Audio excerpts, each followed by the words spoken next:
নমস্কাৰ, মই নৱজ্যোতি। এই মুহূৰ্তত এটা ভাল খবৰ লৈ আহিছোঁ। যিসকল টি টাইপছৰ প্ৰাৰ্থী আছিলে এল পি আৰু ইউ পিত মেৰিট লিষ্টত নাম অন্তৰ্ভুক্ত হোৱা, সেইসকল প্ৰাৰ্থীৰ কাৰণে ইতিমধ্যে এখন জাননী প্ৰকাশ কৰিছে। তেওঁলোকৰ যি নিযুক্তি প্ৰক্ৰিয়া হ'বলৈ বাকী আছিল, তেওঁলোকৰ এতিয়ালৈকে এপইণ্টমেণ্ট দিয়া হোৱা নাই, কিন্তু তেওঁলোকে এপইণ্টমেণ্ট দিবৰ কাৰণে ইতিমধ্যে জাননী প্ৰকাশ কৰিছে।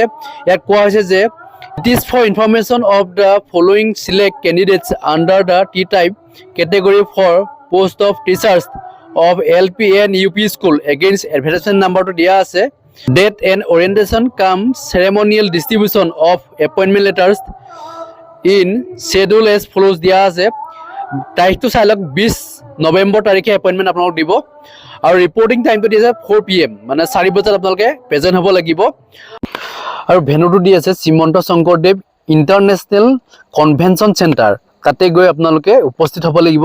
পাঞ্জাবাৰীত আছে চেণ্টাৰটো।